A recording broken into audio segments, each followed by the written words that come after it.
All right, good morning, everyone. I'm Blake Cush. I'm the Director of Training and Outreach at OVS, and I am happy to introduce and welcome our Executive Director, Elizabeth Cronin. She's going to kick us off with a few remarks. Great. Thanks so much, Blake. Good morning, everyone. Thanks for joining us. I think we have over 300 people on this webinar today, so obviously it's something that we're all looking forward to and that we all think we could benefit from. I want to thank Blake and Rachel Gentili from our OVS staff for putting together all of these trainings, and to the SUNY New Paltz, the IMDH group. Dr. Vermeulen, I'm so happy that you're able to join us to provide this training. I'm stating the obvious, but this is really extraordinary and very unusual times for all of us. And, I think about how our jobs, and especially your jobs as service providers, are stressful under the best conditions. And now we have added, stay-at-home orders. We are having to homeschool our children and keep them occupied and worry about family and friends who we can't see. And so on top of what would ordinarily be a stressful job and a stressful day, no matter how much satisfaction we get out of it, here now, you've got all the added fears and stressors of dealing with this virus situation. So I think this kind of training could not have come at a more opportune moment, and we are really trying to provide all of our funded programs with as much information, transparency, up-to-date knowledge of what we know, and also to recognize that all of us could use a little self-care every now and then. So I'm thrilled that we are able to offer this training and that you were able to join us for it. So please let us know how the training went, and everyone please stay safe and stay well. Thanks, Blake. Yeah, wonderful. Thank you, Elizabeth. So as I mentioned, I'm Blake Cush. I'm the Director of Training and Outreach at OVS. And as Elizabeth just mentioned, we're aware your program's under unique forms of stress during this time. Today's webinar is actually the second in our new Resilience webinar series. A full list of the upcoming trainings in the series is on your screen right now, but it's also available on our website at ovs.ny.gov/training. We'll share some of these links as well in our chat feature. Each webinar, including today's, is being recorded, and links are made available on that same training page and can also be accessed via our OVS Training YouTube channel. We'd like to take this time to remind you that we're also offering increased access to our consultants from the OVS Training and Technical Assistance Request Program, our TARP program. Carla, yeah, here it is. It's on the screen there as well. You can learn more about this specifically, as well as more information about the TARP program, also on the training page. And they are offering increased access to individual and small group coaching sessions. Again, please take advantage of these free opportunities that are available to you and visit these links for more information. As Elizabeth mentioned earlier too, as soon as you exit today's webinar, you'll be directed to an evaluation survey on the presentation. Please take a couple minutes to give us feedback. You'll also have an opportunity to notify us if you're interested in receiving more training and follow up on this or a variety of other training topics. A quick note about WebEx: you can customize your layout and screen views at the top of the page. So if you want to see us, or if you want to just see the PowerPoint slides, those options are available to you at the top. And you can also enable the chat feature at the bottom of your screen, where there are some things already going on and correspondence is being sent out for that. And you'll have an opportunity to do some Q&A that Carla will talk about then. So today's webinar, as mentioned, is led by Dr. Carla Vermeulen of the Institute for Disaster Mental Health at SUNY New Paltz. Dr. Vermeulen is an Associate Professor of Psychology at SUNY New Paltz. She's also the Deputy Director of the Institute for Disaster Mental Health, where she teaches undergraduate and graduate courses in disaster mental health, grief counseling, and developmental psychology. In addition to teaching and research, she has coordinated the development and production of training curricula for the New York State Department of Health, Office of Mental Health, the American Red Cross, United Nations, OVS, in addition to co-authoring several books on disaster mental health. Some of you may know her. She's or seen her before. She is also one of our key trainers in the OVS Victim Assistance Academy trainings that we offer. So It's my pleasure, and without further ado, to welcome Dr. Vermeulen. Hey, thank you, Blake. You're welcome. Let's see, am I coming through on video? Can people see me? We got you. Okay, I'm just going to do video for the beginning and the end of this, and then I'll turn myself off so I'm not mostly distracted by seeing myself while I'm trying to go through this. But I want to thank Blake and Rachel and Elizabeth for giving IDMH this opportunity to offer these trainings. As Elizabeth said, this is a long-term partnership. We've been working with OVS for several years now, and it's a partnership we value very much at IDMH, largely because we are so in awe of the work that all of you advocates out there are doing. So, we recognize how incredibly stressful your jobs are under routine circumstances, and we're now currently under anything but routine circumstances. So I really hope that this will be helpful and give you some actual useful skills for managing stress during this situation.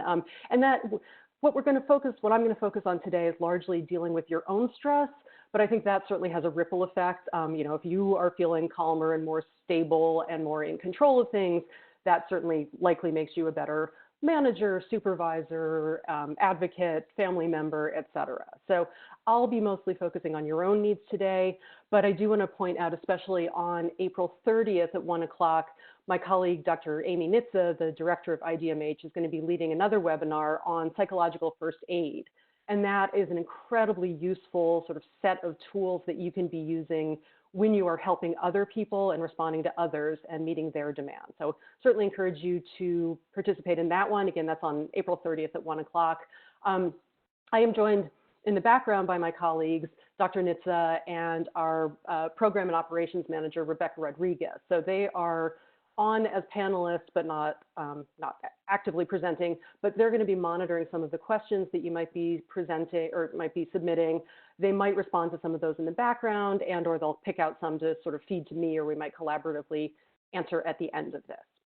So with that, I think that was all I was supposed to be saying at the beginning. So I am going to launch right into this. I think the presentation will take about an hour, a little under an hour, hopefully, but I know we are booked until 11:30. I'm happy to stick around and keep answering questions or get into discussions or anything like that, but I know it's hard for some people to stay on for more than an hour, so we'll try to keep it as concise as possible. So here's what I'm going to be talking about today. First of all, just basic stress reactions. Why do people act the way they act? Why do we feel the way we feel when we're facing stressful situations? Then I'll talk some about the specific stressors related to COVID-19 and especially all of the behavioral changes we're having to make around that. We'll talk some about self-care and generally handling your own stress. And then I'm going to get into stress inoculation, which is a more kind of specific process for figuring out what you might be needing to rise to the challenge of meeting and how you can best do that.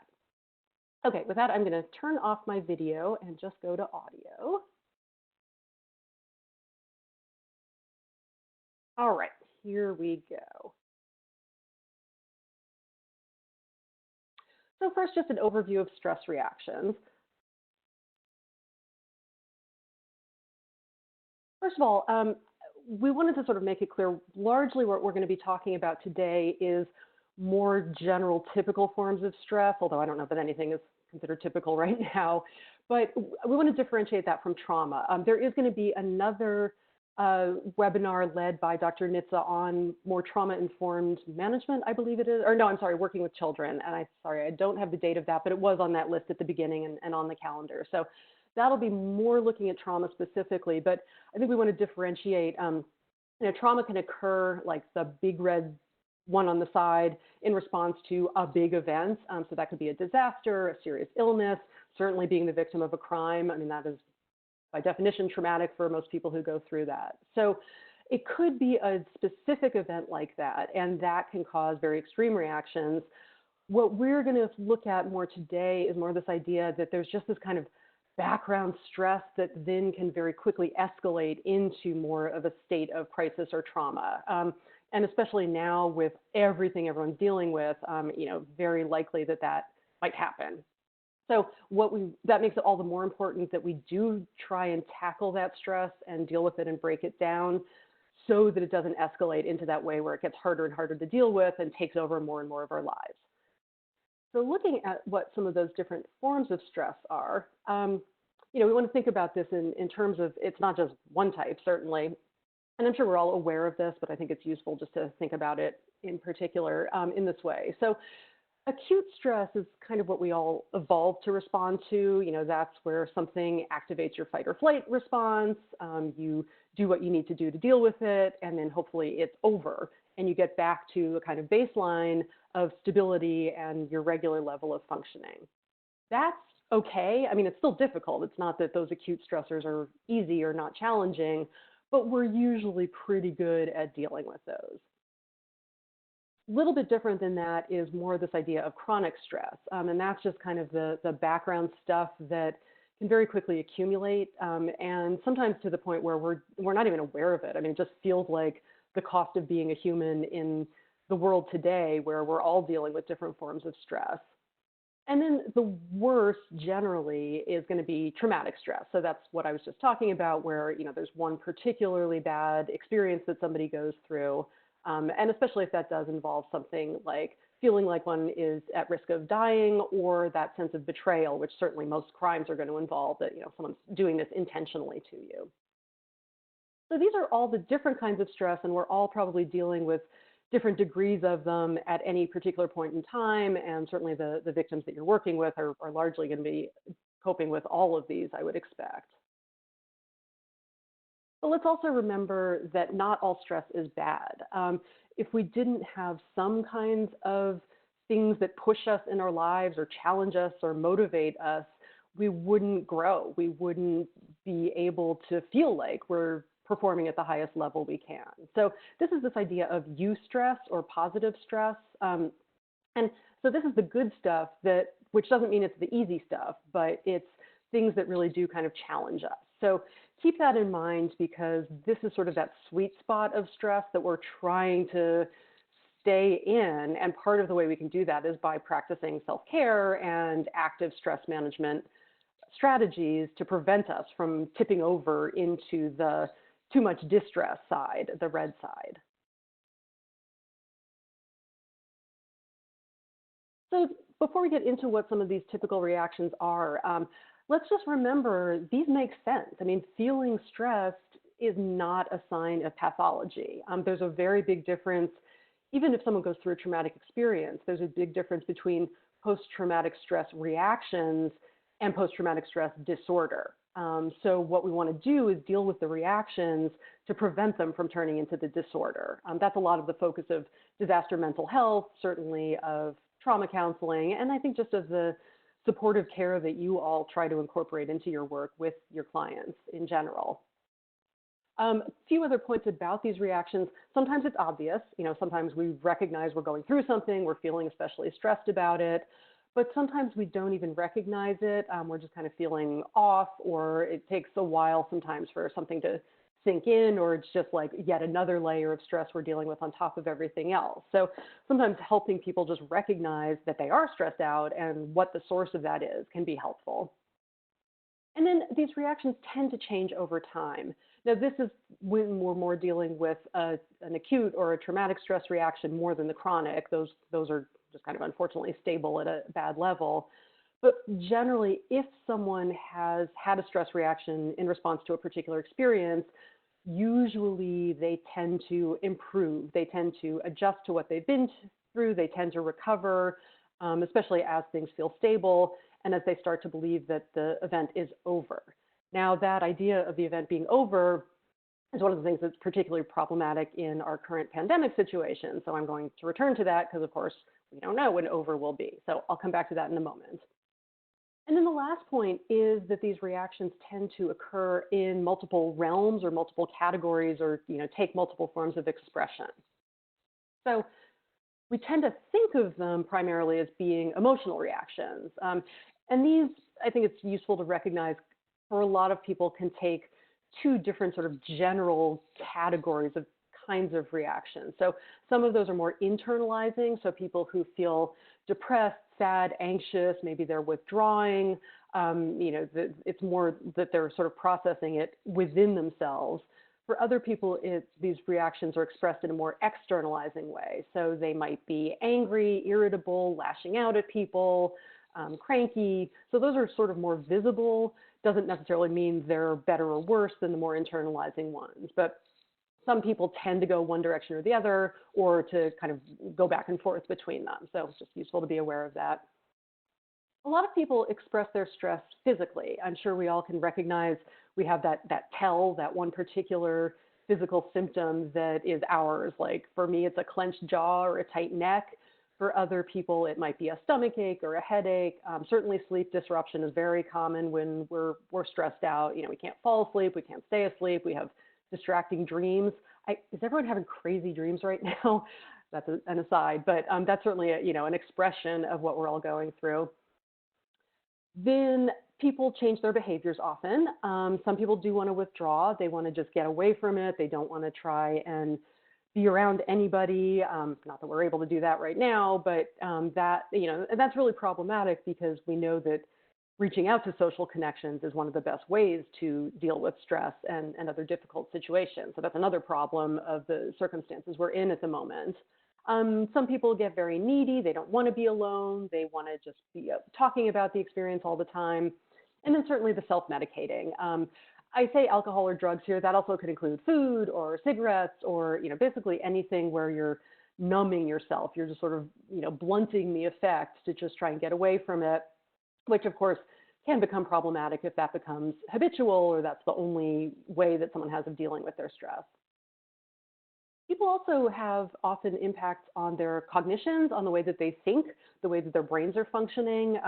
So rumination, not being able to think about anything else, just kind of fixating on it, not being able to turn your mind to something happier.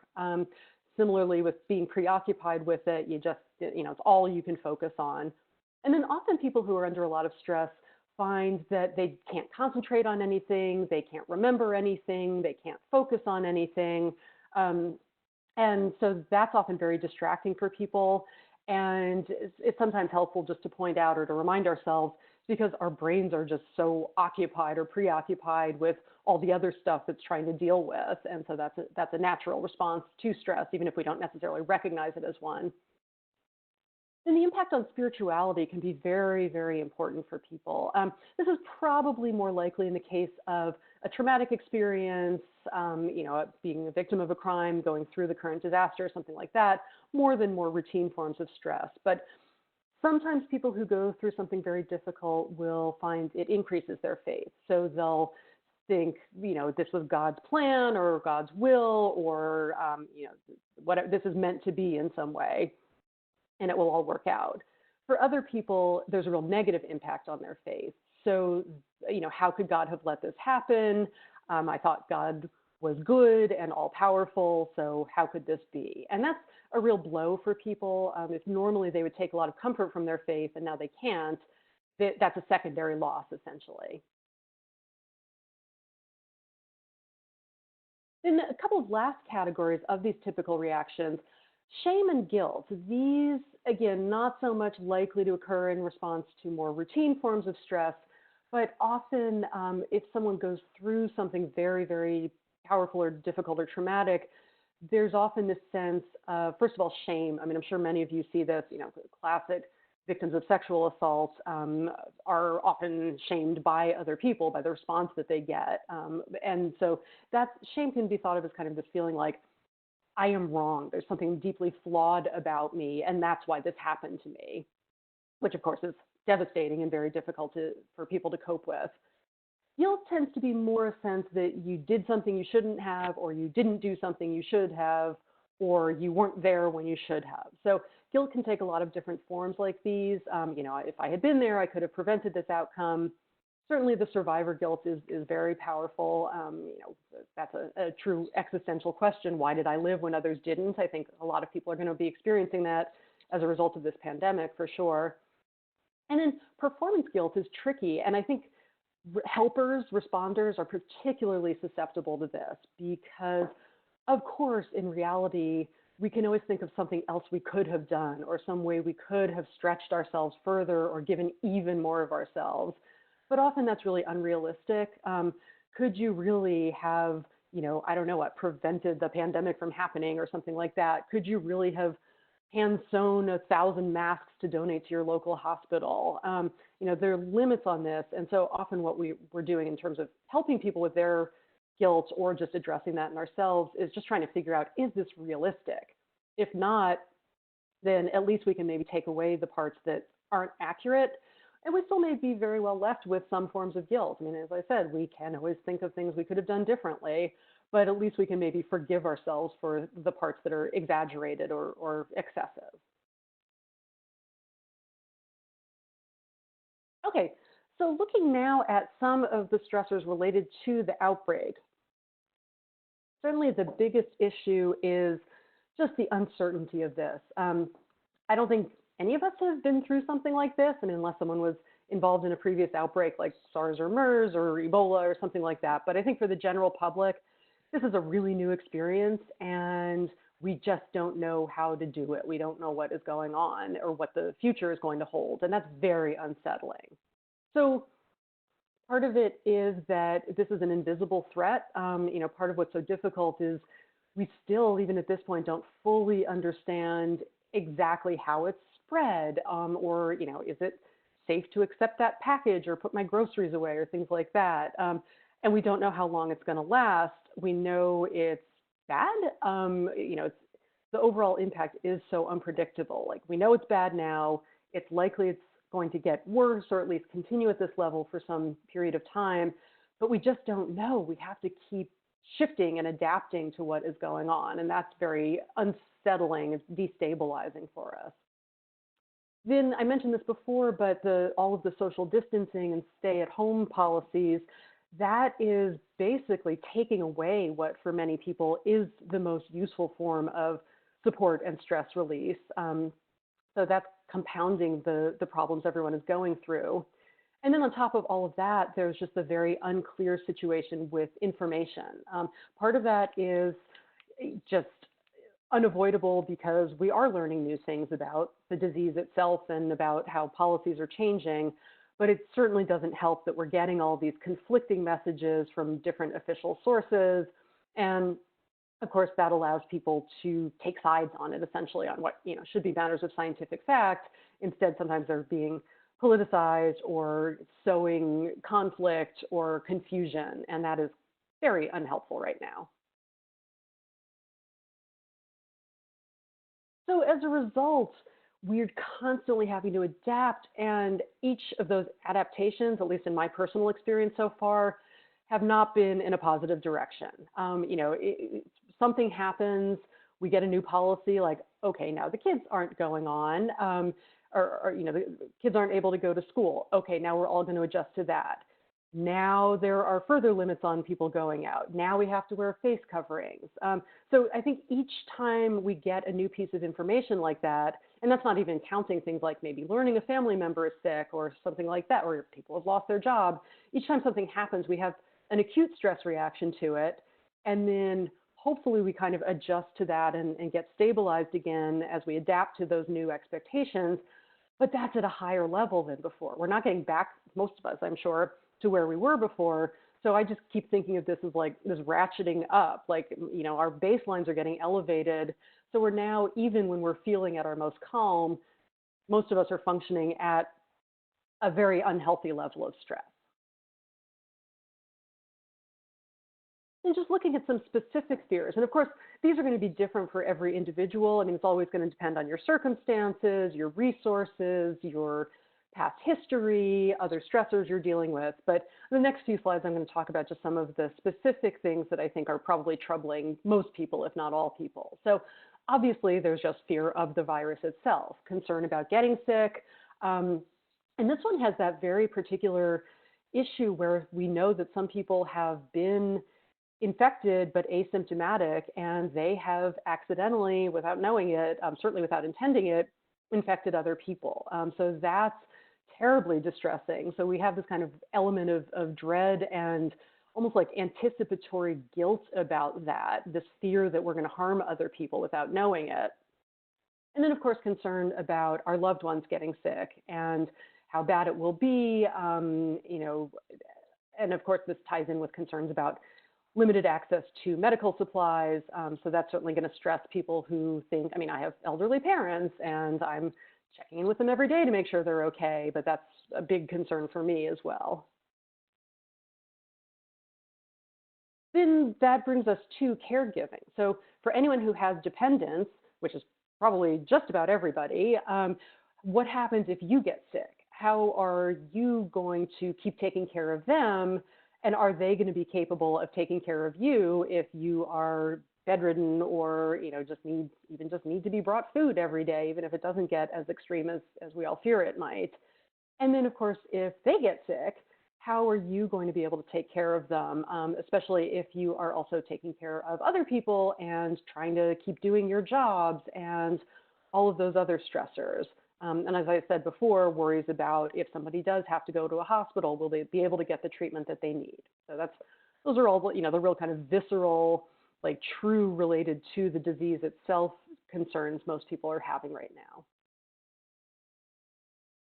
Then there's a lot of logistical stuff as well. I keep joking that I don't think anyone has ever talked about toilet paper or thought about toilet paper as much in the history of the world as we all have been doing in the last month or so. But that's a legitimate concern. Are you going to be able to get the groceries that you need? Are you going to be able to get access to other medications? I mean, people have needs not related to the virus. So what's going on with all of those supplies? Or if someone has to go to the hospital for a non-COVID-19 issue, that's tremendously stressful as well. The impact on children's education is enormous. I mean, I'm sure a lot of you who are participating in this training, I'm sure a lot of you have kids at home, and I'm sure you are doing your best to homeschool them, but I'm sure no one feels they're doing a good enough job, probably, because it's impossible to do a good enough job. So worries about kind of midterm and long-term consequences for kids' education, but then also for all of the other ways this is affecting kids developmentally, their social development, emotional development, certainly the stress they're going through. So as I said, that will be the focus of a future webinar that Dr. Nitze will be doing in a few weeks.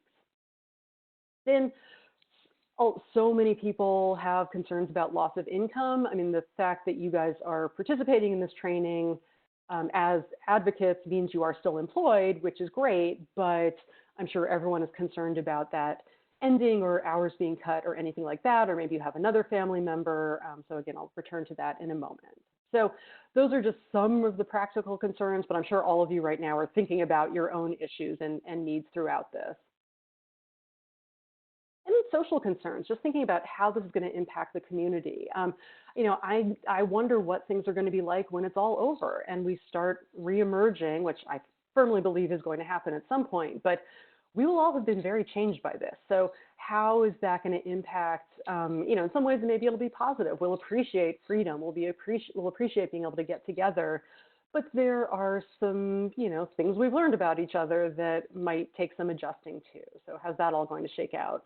And then the last point is so important. And I mean, I think it's, missing a birthday party or a graduation ceremony. No, it's not like losing a loved one, but it's still a significant loss, especially for young people who were putting so much expectation and hope, going to the prom, all of these events that they're missing that are really irreplaceable. And we need to recognize that, and we need to give kids and ourselves permission to mourn those losses because they're significant, and we're not going to be able to make those up, and they deserve to be recognized.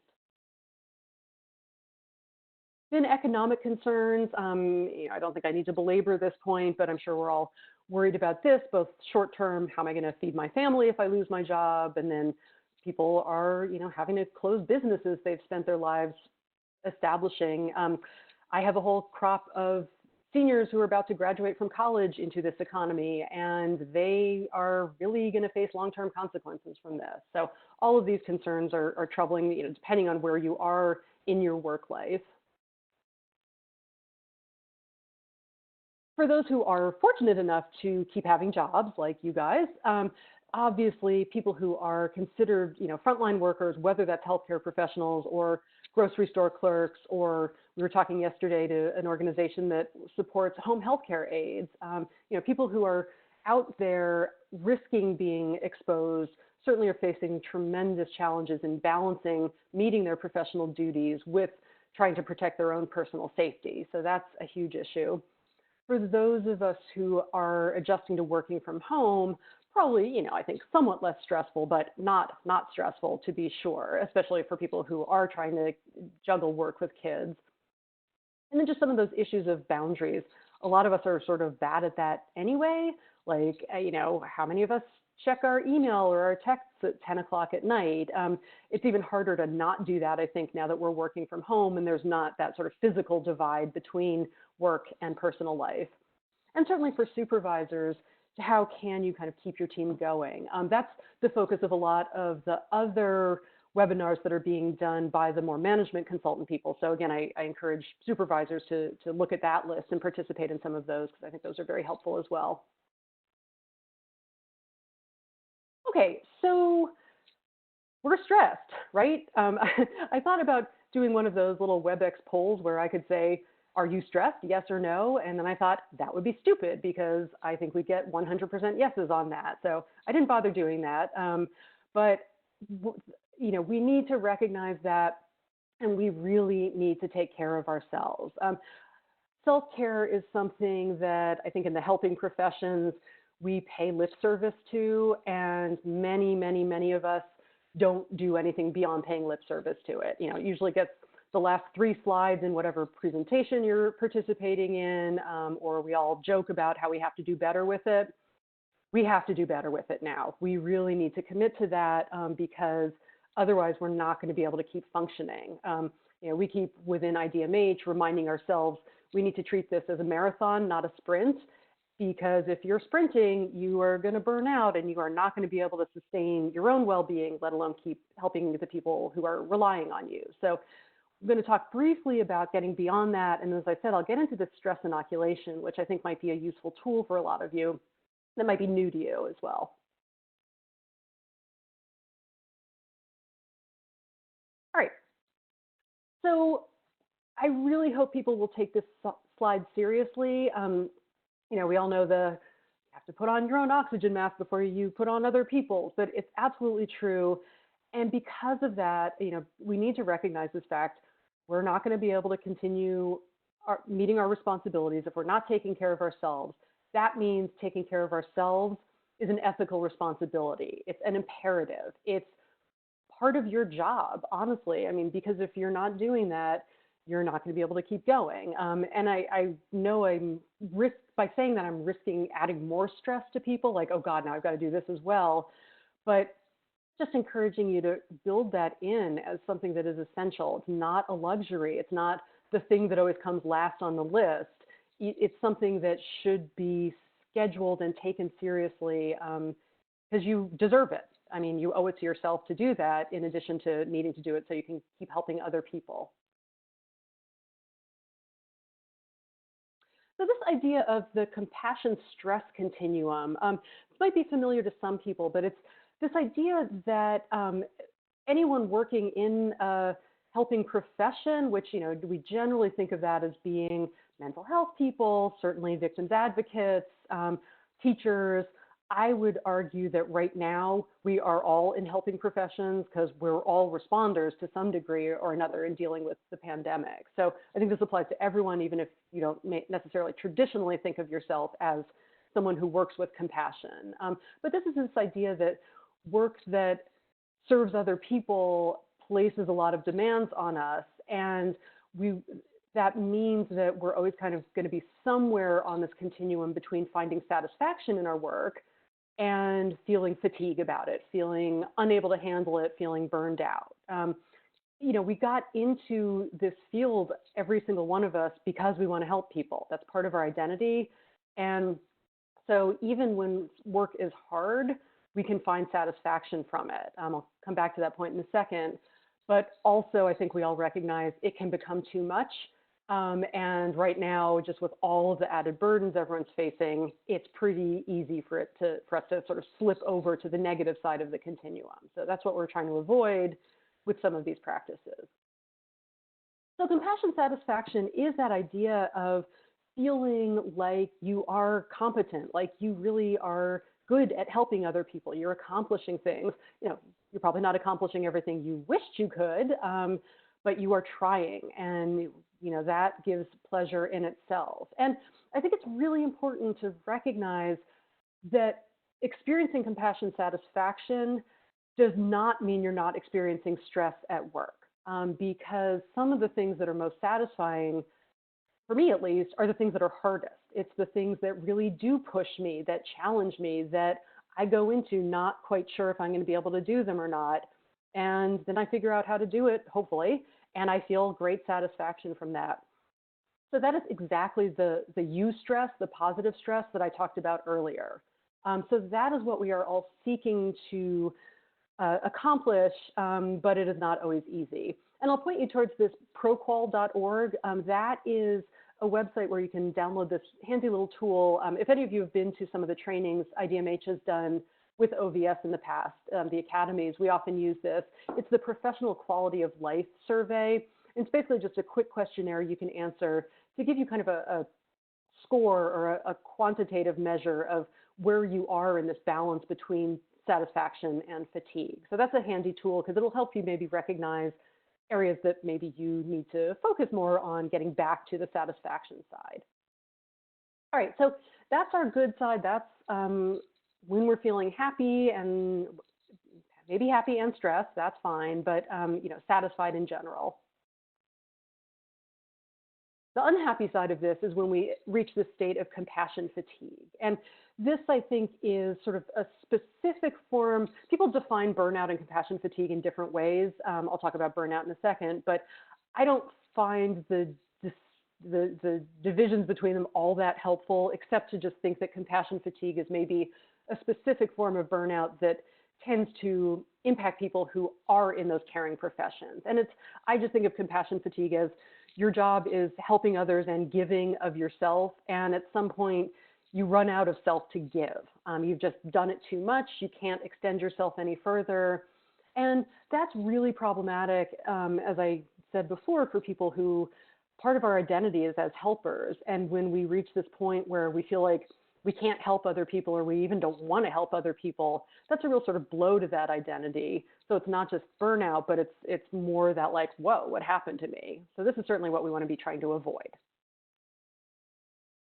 And then burnout is a more general form of this, maybe less that you've given so much of yourself, but more that you've just done too much. So anyone in any field can achieve burnout for sure, and burnout and compassion fatigue are, again, you can experience both of those at the same time. Okay, so those are some of the occupational hazards and then occupational rewards that we are all susceptible to. So how do we avoid the hazards and keep ourselves on the side of satisfaction?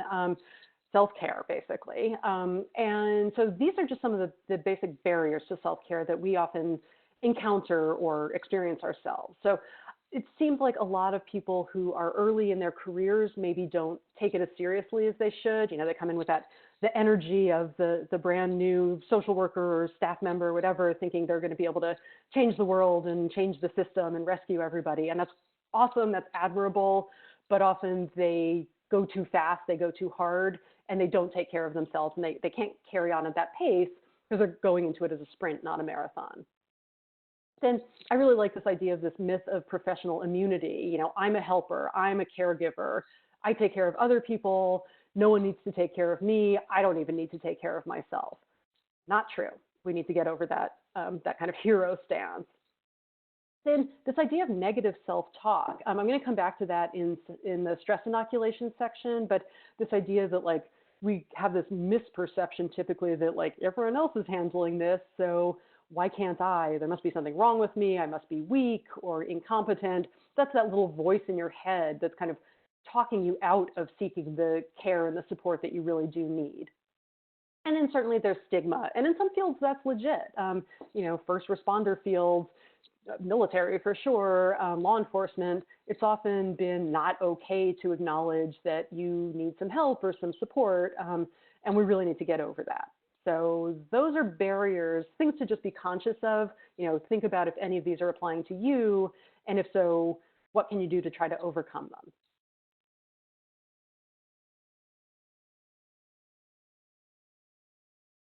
So some self-care practices. It was joked, this is the mandatory, beautiful pile of stones on a beautiful beach image that you have to include in anything on self-care. But frankly, it's a really nice picture to look at right now when we're all cooped up inside. So, so a lot of the self-care advice people often get is focusing on these more emotion-based strategies or behavior-based strategies. So those can include things like mindfulness, meditation.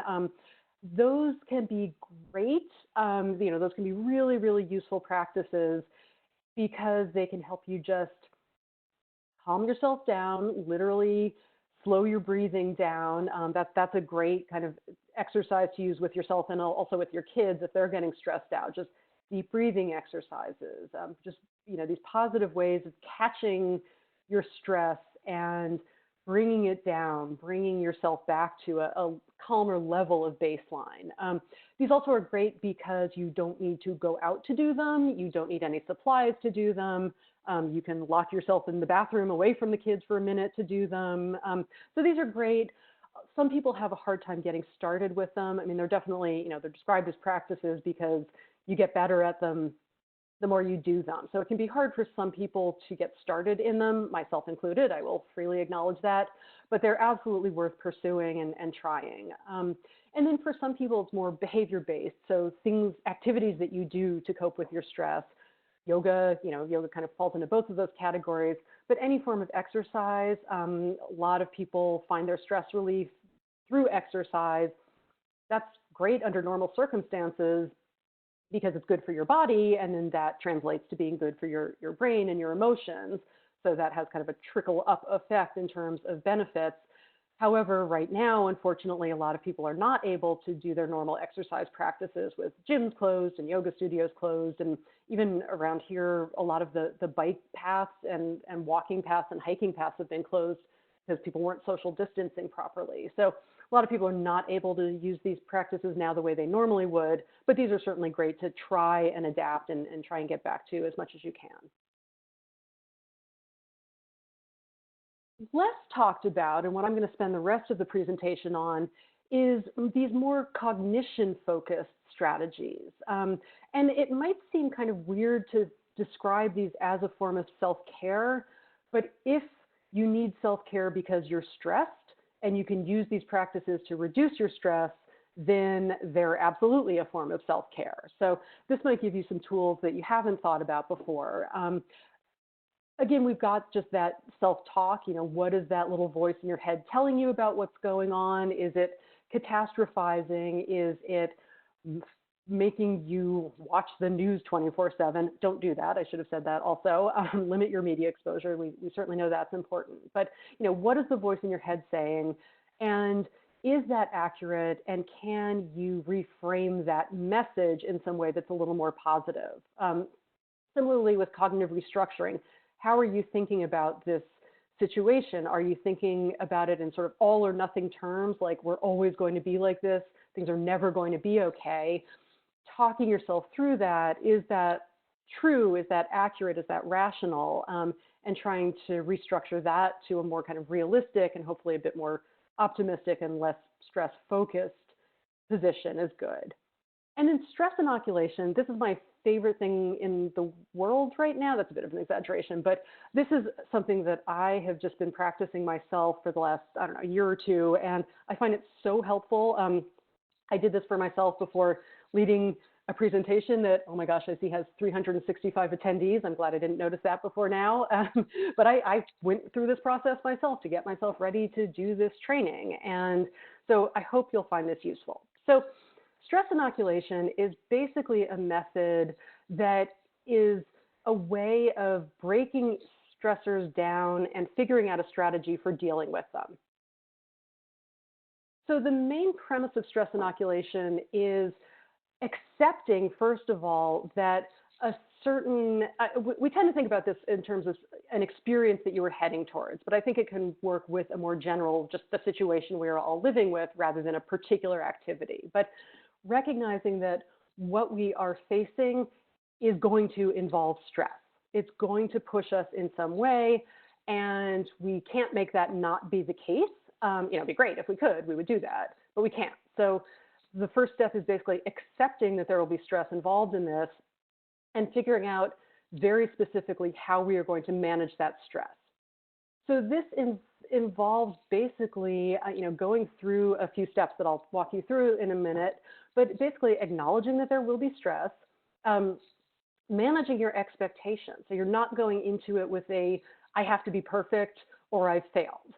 Figuring out, what is good enough, what is the best that I can expect of myself, and accepting that that is sufficient. And that is what you are aiming for. You are not aiming for perfection. Part of it is just thinking through what might I feel and what am I going to do about that. So it's the whole idea of kind of having a mental dress rehearsal for what you think you might experience so that you're ready for it. And so what you're doing is basically activating a plan that you already had rather than scrambling on the fly to figure out how you're going to deal with that situation. And I think it's especially timely that the name of all of this is stress inoculation, because it's basically borrowing from the medical model of using a vaccine or an inoculation where you take a small dose of stress, you inject yourself with it under controlled circumstances so that you can develop the mental equivalent of antibodies to it. So you develop some immunity. You develop ways that your body will be able to, and your brain will be able to deal with it more effectively than if you hadn't had that advanced exposure to it. So I don't know if that analogy makes sense, but it's really like you're giving yourself a controlled dose of stress in advance so that then you have hopefully a much less intense reaction while the stressful experience is actually going on. Okay, so how do we do this? Number of steps. First, we're going to identify the stressors, appraise them, and then figure out our coping strategies. And the last one may be useful for those of you who are supervisors out there. Most people are going to focus on the first three. Those are kind of the core of stress inoculation. But if you are in a position to influence things at the organizational level, I'll talk briefly about the last one at the end. So first, you're going to try to identify the stressors. And this is what I was saying before, kind of think about what you might be exposed to during this experience.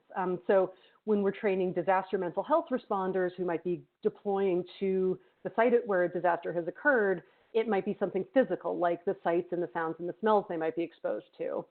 That's probably less likely in the pandemic situation, but some of you in more normal circumstances with your job certainly might experience some of those kinds of stressors. Other types, just high levels of emotion for people, whether that's that they're very sad, distressed, crying, screaming, or that they are very angry, as we know people often are in difficult circumstances. Just feeling like you're not up to it, like you've never done this before and you're questioning whether you can handle it. And then I think now just general uncertainty about what is going to happen. How can we kind of think through what might be involved in that? So you're going to want to identify what about this upcoming event is causing you stress. And I think you can do that really at a gut level. When you think about something you're going to be doing, what in particular is giving you stress about it? So I'll come back to my own experience preparing for learning to do this kind of training through the technology. I've done dozens, if not hundreds of trainings, around the state in the last several years. I'm pretty confident as a presenter, but I have not been confident using WebEx to do that and presenting without having an audience and seeing faces or a live audience seeing faces in front of me. So for me, thinking about doing this particular webcast, I kind of had some anxiety about the technology working.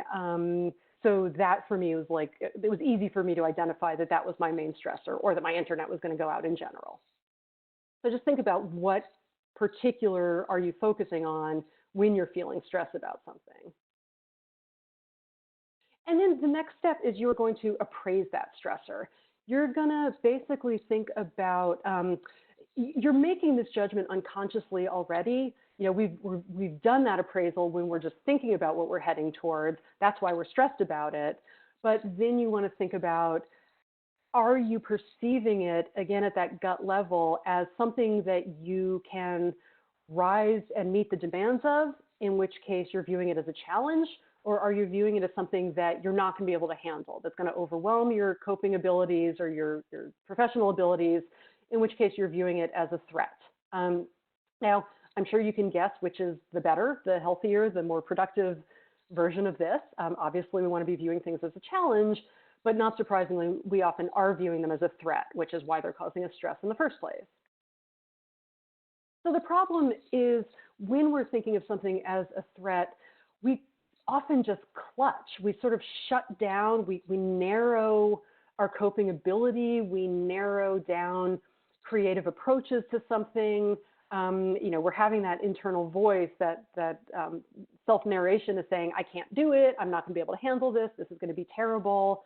And we just sort of stop looking for alternatives or for resources that we can tap into.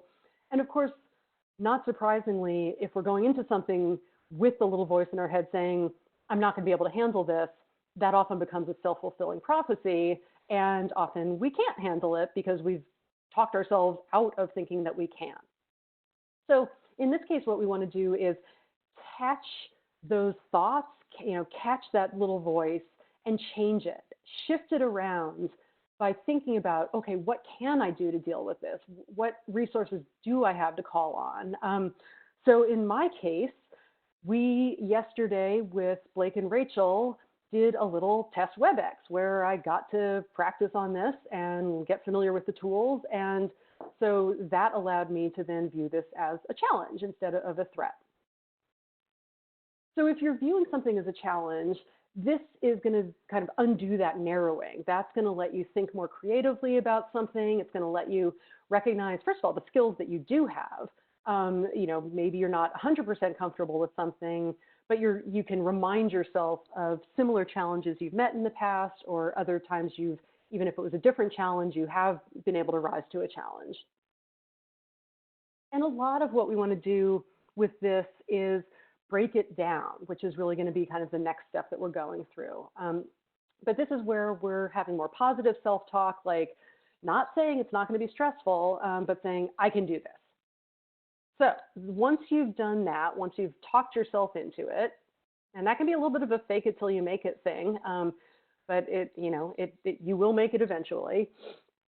The last part of this appraisal phase is that you're then going to break it down further into determining which of these factors are under your control and which of them are not under your control. So as it says here, can you actually change the source of the stress? And if so, what do you need to do that? And if not, how are you going to cope with things that can't be changed? So for things that are under your control, this is where it's going to do you the best to take a problem-focused coping strategy, where you are actively addressing the controllable aspects of this, and you are doing what you need to do to handle them. So this idea of breaking problems into manageable parts, I use this analogy all the time, and I really like it. When we're feeling stressed and we're feeling out of control, it's like there's this brick wall right in front of our faces, and we can't see anything but that brick wall. It feels like the stress or the challenge or the problem is made this like giant immovable thing, and that's all we can see. However, if you recognize that there are parts of it that you might be able to change, you can start breaking that down into piles of bricks. It doesn't mean that you don't have to still deal with those piles of bricks, but you can start to see a path between them. You can start to prioritize. You can start to figure out, okay, this particular pile is something that maybe if I get some training, I'll be able to handle. This other pile, I know I don't know how to do that, but I bet my supervisor does. So let me bring him or her in for some support on that. And by doing that, you're like breaking those piles down further and further, and you can actually get rid of some of them. So part of my pile was a little bit of anxiety about the technology, and so I got the training, and now that basically took away that stressor altogether. So that's what you want to do for the things that you can control. It's also super important to recognize the things that are not under your control. And let's all face it, right now under the pandemic, there is a heck of a lot that is not under our control. And that's really stressful. We don't like that. But hopefully by separating what you can change from what you can't, you can then kind of redirect some of your emotional energy to figure out how are you going to deal with the uncontrollable aspects. So this is where we come back to some of those other stress management techniques like the mindfulness, the relaxation, the deep breathing. I think the distress tolerance is really important, kind of letting ourselves accept that we all feel pretty bad right now. And, that's not great, but we kind of have to ride it out until things get back to whatever normal is going to look like after this. And so just figuring out how are you going to do that? How are you going to sit with that stress or that anxiety in a way that keeps it manageable? Certainly anger management, a lot of us are feeling a little on edge and lashing out in maybe ways we shouldn't. So what can we do about that so we're not, misdirecting our own stress onto other people? And then I'm a big fan of distraction. Stop watching the news, as I said. Watch your favorite sitcom for the 40th time. Doesn't matter. Listen to your favorite music. Play a video game. Play with your kids or your pets. Watch puppy videos. That doesn't mean that you're in denial about what's going on. It doesn't mean you're avoiding it. It just means you're giving yourself a break. So when emotions start to get high, just think about what you can do that works for you to cope with what you can't change. I mean, this is absolutely the serenity prayer. Give me I can never remember the exact wording of it, but I'm sure you all know it. But figuring out what you can change, what you can't change, and having the wisdom to know the difference. That's really what this part of stress inoculation is all about. And then last point, I'm almost done, is, as I said, if you are in more of a supervisory role, you might be able to make actual structural changes, change policies, set limits, help your staff members set those boundaries so that they are able to take care of themselves better. Be realistic about what you can expect at this point. These are all good tools. Even just using stress inoculation with your staff so that they know what to be prepared for when they're heading into a new experience. Because if you can make those broader changes, those will kind of trickle down to everyone downstream of you and have a broader base beyond just the individual impact.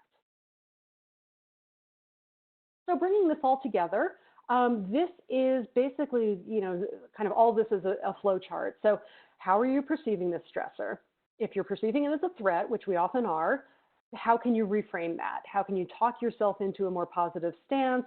How can you remind yourself of your capabilities? Who can you reach out to? So talk yourself into viewing it as a challenge. Not always easy, I recognize that, but try. Then break it down into what you can control or change. If it's something you can control, call on those problem-focused strategies and break it down until what had been stressing you feels manageable and is no longer stressful. If not, then you're going to use those emotion-focused strategies and figure out just how you're going to cope with the feelings and the reactions that you aren't able to change, because if you can develop tools in that regard, then hopefully those can be reduced as well. And that, look at my timing, it's exactly 11. I think now we can open it up if there are any questions or comments that have come in. I'll, I guess, turn my video back on. And I don't know what the best way to do this is. It's Amy or Rebecca, if you guys want to jump in, or Blake, or if you want to send them to me. I've got the chat function open. And I'll pause for a minute to give people time for this. And again, I recognize some people might need to step away now, but thank you for joining us. I hope this was helpful for you. And again, come back for the psychological first aid one on the 30th. So why don't we do this? Why don't we have, there's going to be a mass exodus of a lot of people. So let's acknowledge that. And for your own self-care approach, we want to respect that. So just real quickly, I'll give a couple closing remarks, and then we will stay on for a couple minutes and go through a few. There have been a couple questions, and I'll help feed them to you or Amy, and you guys can also help us. Just a few logistics to answer everyone's questions off the top of their head. We will have PowerPoint slides. They're already available on our website, ovs.ny.gov/training. The recording to today's webinar will also be published at that same site. It might take a day or so for us to get it uploaded to our YouTube channel. So some of you have asked a couple questions about that. That's there. So just real quickly, I want to thank you, Carla. You did a wonderful job. I've gotten a lot of private messages saying you're amazing. So kudos. So even though you were nervous about the big group, you did wonderful. Don't forget, everyone, to take a few minutes after you exit from today's webinar. There, you'll be redirected to an evaluation survey. Please complete that. That feedback is super helpful, and we'll actually feed it right to Carla and Amy and the rest of the team at IDMH for their next webinar. Check our training page for more training opportunities. We have another webinar on Thursday, and that one is on time task management, which could help alleviate some stress. So again, everyone, if you want to stick around, we'll do some Q&A, and if not, we appreciate it, and thank you for joining us today. All right, Carla, so a couple questions about logistics, and I mentioned that, slides and all that are available online. But somebody did ask a question, and I thought this was interesting. Do we have any ideas for recognizing when acute and or chronic stress related to the wide array of COVID-19 related dynamics becomes toxic stress? So that's a great question. I wish I had a simple answer for it. I think what's so difficult about this is it is so chronic, and there are all these different elements to the stressors people are facing, and it's all building up, and the problem is we don't know when it's going to be over. I think just encouraging anyone who's struggling, recognizing we're all struggling right now, but for anyone where there's any indication that they really are reaching a point where they're developing a clinical reaction like PTSD or extreme depression or substance abuse or anything like that, just encouraging them to reach out for mental health support. I know we often recommend the Disaster Distress Helpline, which is a free service people can call or text, even if they just are in a state of crisis and want to talk to someone on the fly. So that's a great resource. Maybe we can share that information with people. I'm not sure I'm exactly answering the question. It's hard to know. I think that we're all going to have to develop new diagnostic criteria, like what is going to count as an extreme reaction for people now. The usual, check these off on a checklist just isn't going to make sense right now. This is such an unusual and sustained situation everyone's dealing with. So I know it's not a great answer. Amy, if you want to jump in with more on that, please do. But I think this is definitely something we've been talking to a lot of people about, what is this going to look like long term? As we sort of emerge from this, how are people going to be functioning? What kind of mental health support are people going to need? What are they going to have access to? I think we just don't know right now. I do think a lot of people are thinking very hard about that and trying to figure out what resources are going to need to be put in place. But I don't know we have an answer for that at the moment. I see somebody asked if this presentation will be available as a podcast. They'd like to re-listen to some of it, especially out on the information on the stress inoculation. I'm just noting this because they said they would be doing it while they're out on a walk, which is a perfect way to practice self-care. Actually, just yesterday, I did a version of, not exactly a podcast, but they might be able to still access it this way. But I did sort of a narrated PowerPoint presentation of it, of essentially the same slideshow, and we have posted that on the IDMH YouTube channel, so we can share that with people who want to, go through that again. It's basically just me talking over slides, so essentially, almost the same as what I did here today. So we can get you that resource to share. We'd love to get that out there. Yeah, share that with me, and I'll put it in the YouTube links when we share this one as well. Great.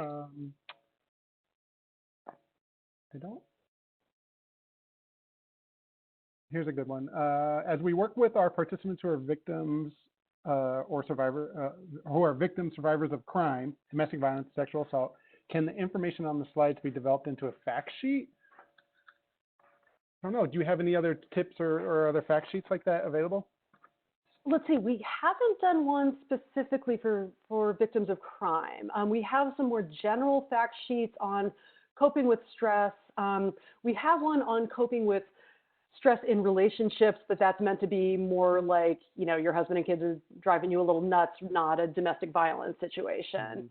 So yeah, I don't know if that's something, I'll hand that over to Amy. Maybe we can think about developing something like that, or working with you, Blake and Rachel, on that. Great. It's a great idea, yeah. Don't see many more. Somebody did acknowledge that they appreciate the information.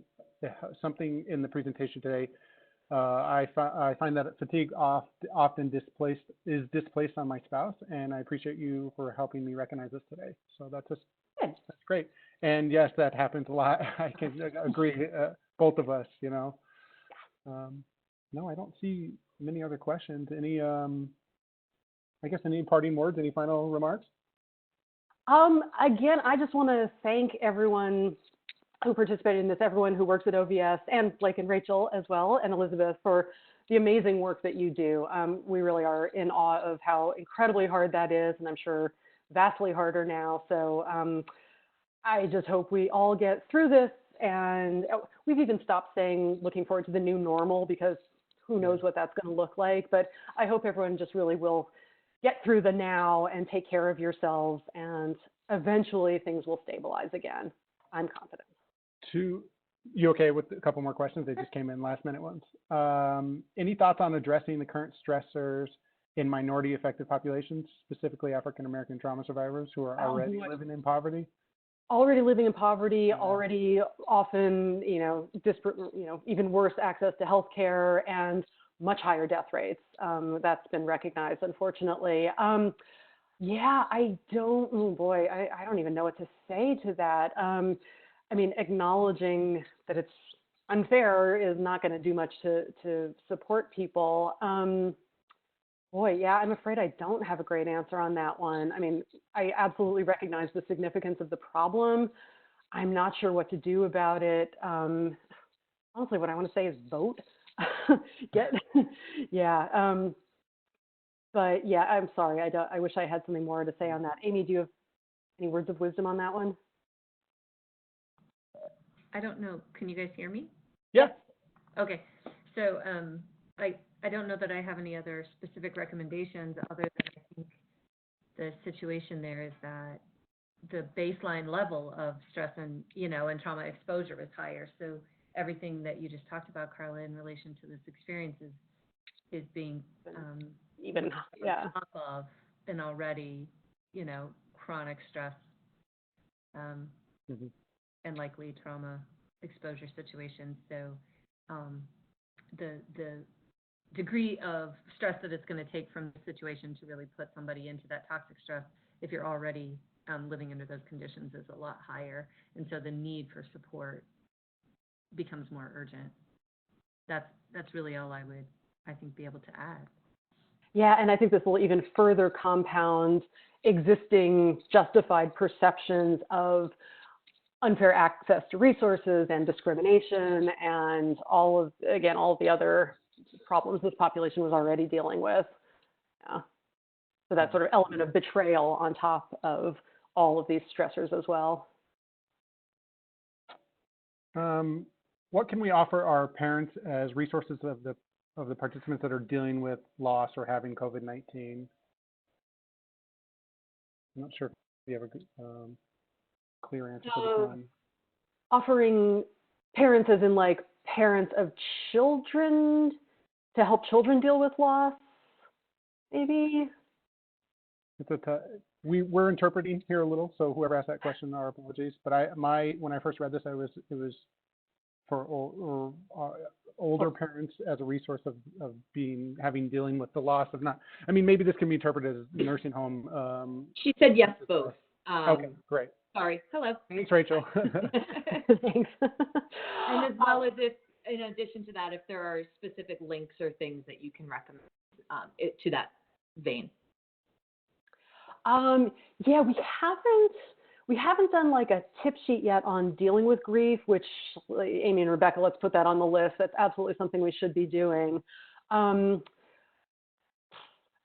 boy, this is another one where these are hard questions because this is a hard situation.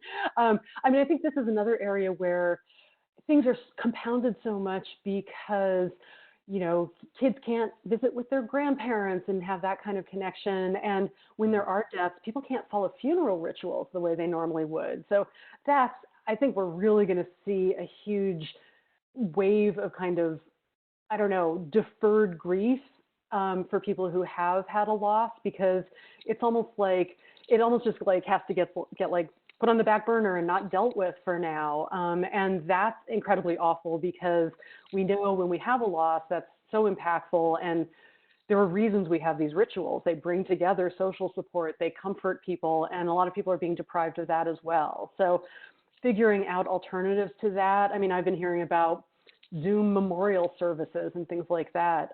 That's terrible, but yeah, we should think about that and do something on that. So check back in and we'll try and work on that. Your webinar on the 7th, creating trauma-informed environments for children, may touch a little bit of that as well. So that's a good point. Amy, that's on you. Rachel, jump in because there's a lot of scrolling for a few of the comments. Yep. There's a lot of very positive comments, by the way, and we appreciate all you for sharing that. Do you see any other? So I just see that the same person there, I think, just in elaborating on what they've been talking about, is that there's a big challenge in trying to find resources that parents and families can use together to try to relieve some of the stress. So that's something, we can definitely do a little bit of searching on, just to see if we find anything that we find, we're happy to share with the panelists and whatnot. But as far as something specific at this time, it sounds like there's nothing that either OVS or IDMH have created at this time. Actually, Rachel, hi everyone. We just collaborated with UNICEF USA on a couple of little videos that actually LeVar Burton does. He's great. Isn't he great? So there's 2 of those. One talks about staying connected, and one talks about sort of managing your feelings. So as I'm generating a list of all the resources, Blake, I want to share with you that you can. That's wonderful. Distribute out, but we'll send those 2 little videos. So I actually made my 17-year-old and my 13-year-old watch the LeVar Burton videos with me, and we discuss them. So that's one that could be used for parents and children together. Yeah. And I also think, I think Sesame Street is always at the forefront of these sorts of things in trying to speak in a way that children can understand. So while you're looking for maybe a bit of respite and maybe using, nanny television, I know that I think they had a parent Muppet talk to parents saying they were doing a good job the other day, but they often tackle really complex issues in a way that children are able to understand and then talk about in a group. So. Yeah, Oscar the Grouch has a great PSA about staying home. And apps such as I think it's called mindfulness and calm. Those are things that I've used in the past with some of my more stressful things at work, but that can become a family activity as well, that, you kind of all sit together and use that time to, decompress and breathe and teach children and even our parents, as far as adults with older parents that maybe are into some of the more, quote, new agey sort of things, to say, let's have a few minutes to breathe together can also be very helpful. All right, I'm going to give you one more, probably difficult to answer. We're concerned with our immigrant population who are more limited in accessing resources. What is actually available for this population, especially in light of fear from ICE? Yeah, that is such an important question. My husband does a bunch of work with immigrant and especially undocumented, and they're not getting the stimulus checks, all of the things that other people do feel they have access to, which is again awful. I think at least in our community around New Paltz and Kingston, a lot of them are getting support from private charities, charitable organizations, faith-based groups. So, I mean, it's not a great answer, but I would encourage people to sort of look at what is going on locally. It seems like there are a lot of feeding programs that are coming together. That's more in terms of practical needs. In terms of mental health resources, I just saw someone posted Catholic charities and churches.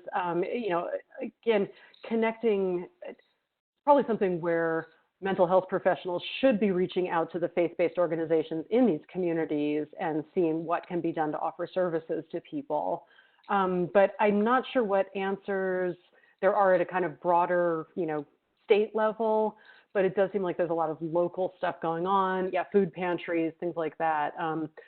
Mental health needs, I'm not sure. I mean, certainly, we don't have enough people culturally prepared, linguistically prepared. So I think that's absolutely another population that's falling through the cracks. And many of them have lost their employment as well. So I wish I had better answers on all of these. It's just so grim, unfortunately. Rachel, Rebecca, do you guys see any last minute ads? That's all I see popping through. I think Carly did an amazing job in being super comprehensive. So some of these bigger questions are the questions we have for, forever and always. And trying to reach some of these people, I think now more than ever it's important. But thank you. Yeah. You're welcome. Well, thank you guys. Well, almost 200 of you stayed on for some Q&A, so we appreciate you hanging in. And Carla and everybody at Amy, Rebecca, everybody at IDMH, thank you so much. This was a tremendous success, and we appreciate your guys' help today. Thank you. Thanks, everyone. Stay well and take care of yourselves out there. Yeah. Bye, everyone. Take care. Bye.